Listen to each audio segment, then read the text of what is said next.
परम आदरणीय सर, प्रणाम, नमस्ते, अस्सलाम वालेकुम रहमतुल्लाहि व बरकातुहू। यहाँ मौजूद सभी साथियों को मेरा नमस्कार। जैसा कि आप जानते हैं कि आज हम सब यहाँ शिक्षक दिवस के अवसर पर एकत्रित हुए हैं। मैं सबसे पहले डॉक्टर सर्वपल्ली राधाकृष्णन को प्रणाम करता हूँ। साथियों, डॉक्टर सर्वपल्ली राधाकृष्णन भारत के महान शिक्षकों में से एक थे। उन्होंने हमेशा अपने छात्रों को मार्गदर्शन किया करते थे। एक गरीब तेलुगु ब्राह्मण परिवार से आने वाले डॉक्टर राधाकृष्णन ने अपनी पूरी शिक्षा छात्रवृत्ति के माध्यम से पूरी की। उन्होंने दर्शन शास्त्र में स्नातकोत्तर किया। 1917 में उनकी the philosophy of Rabindranath Tagore पुस्तक प्रकाशित हुई। उन्होंने 1931 से 1936 तक आंध्र विश्वविद्यालय के कुलपति के रूप में भी कार्य किया। इसके बाद मदन मोहन मालवीय और फिर 1939 ईस्वी में बनारस हिंदू विश्वविद्यालय BHU के कुलपति भी बने। हम सबके मन में सवाल उठता है कि 5 सितंबर को क्यों मनाया जाता है शिक्षक दिवस। कुछ लोग जानते भी होंगे, कुछ लोग नहीं भी जानते होंगे। चलिए बताते हैं। अपने पूरे जीवन में डॉक्टर राधाकृष्णन एक प्रतिभाशाली छात्र और एक प्रिय शिक्षक थे। 1962 में वह भारत के दूसरे राष्ट्रपति थे और उसी दौरान उनके पूर्व छात्रों ने उनके जन्मदिन को एक विशेष दिन के रूप में मनाने के लिए उनसे संपर्क किया। जब वह डॉक्टर राधाकृष्णन से मिले तो उन्होंने छात्रों से अनुरोध किया कि 5 सितंबर को शिक्षक दिवस के रूप में मनाया जाए ताकि समाज में शिक्षकों के अमूल्य योगदान को मान्यता दी जा सके। एक शेर है कि गुरु के मिलने से ही ज्ञान मिलता है, गुरु के मिलने से ही ज्ञान मिलता है, ज्ञान मिलने से ही सम्मान मिलता है। गुरु का आशीर्वाद हो और मन में हो हौसला, गुरु का आशीर्वाद हो और मन में हो हौसला, तो अपनी मेहनत से पूरा जहान मिलता है। तब अपनी कई उपलब्धियों के बावजूद डॉक्टर राधाकृष्णन हमेशा खुद को एक शिक्षक मानते थे। भारत के पहले उपराष्ट्रपति को सम्मानित करने और हमारे जीवन में शिक्षकों की महत्वपूर्ण भूमिका को स्वीकार करने के लिए उनकी याद में 5 सितंबर को शिक्षक दिवस मनाया जाता है। कहते हैं कि गिरते हैं जब हम तो उठाते हैं शिक्षक, गिरते हैं जब हम तो उठाते हैं शिक्षक, गलत सही का भेद बताते हैं शिक्षक, अंधेरे में दीपक बनकर आते हैं शिक्षक, जीवन को ज्ञान से भर देते हैं शिक्षक। आप सभी को शिक्षक दिवस की हार्दिक हार्दिक शुभकामनाएं।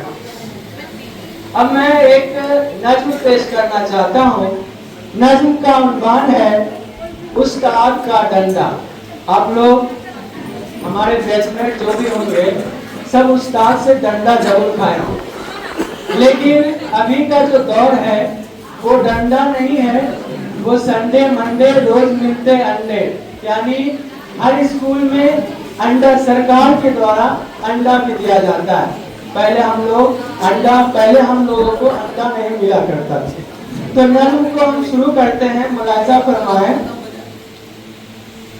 छीन ले हाथ से उस्ताद के डंडा कोई, छीन ले हाथ से उस्ताद के डंडा कोई, बदले डंडे के खिला दे हमें अंडा कोई।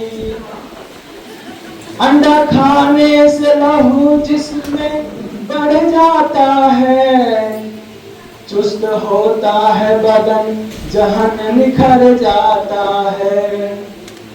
डंडा लेकिन हमें क्या फायदा पहुंचाता है, जिस्म को देता है दुख जान को उलझाता है।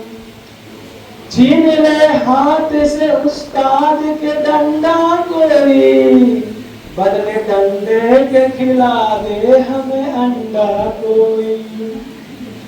किस कदर देते हैं दुख हमको ये हाय किस तरह दुख देते हैं हमको ये हाय डंडे। सारी दुनिया से खुदा अब तू मिटा दे डंडे। है वो उस्ताद बुरा जो कि जमाए डंडे, है वो शागिर्द भी बुद्धू जो खाए डंडे। छीन ले हाथ से उस्ताद के डंडा कोई, बदले डंडे के खिला दे कोई अंडा कोई। अब न स्कूल में डंडे की खुदाई होगी, सारे डंडों की जमाने से सफाई होगी। जोर से डंडे के हरगिज न पढ़ाई होगी, अब तो स्कूल में अंडों की खिलाई होगी। छीन ले हाथ से उस्ताद के डंडा कोई, बदले डंडे के खिला दे हमें अंडा कोई। लग चला अब तो अंडों का जमाना साहब, और चुका अब तो तरीका ये पुराना साहब। जो मोहब्बत का नगर आपने जाना साहब, फिर तो दुश्वार हुआ पढ़ना पढ़ाना साहब। छीन ले हाथ से को उस्ताद का डंडा कोई, बदले डंडे से खिला दे मुझे अंडा कोई। सर पे डंडा पड़े हरगिज नए उस्ताद आए, तालिबे इल्म ना करता हुआ फरियाद आए। काश भूला हुआ शफ़क़त का सबक याद आए, बाप के रूप में उस स्कूल में उस्ताद आए। छीन ले हाथ से उस्ताद के डंडा कोई, बदले डंडे के खिला दे हमें अंडा कोई। बहुत बहुत शुक्रिया। एक शेर है कि इल्म फलक में कहकशाओं में झलकता है, इल्म फलक में कहकशाओं में झुकता है।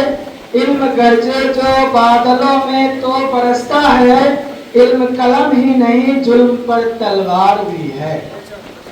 इल्म कलम ही नहीं जुल्म पर तलवार भी है, इल्म आलिम व मुअल्लिम का इफ्तिखार भी है। बहुत बहुत शुक्रिया।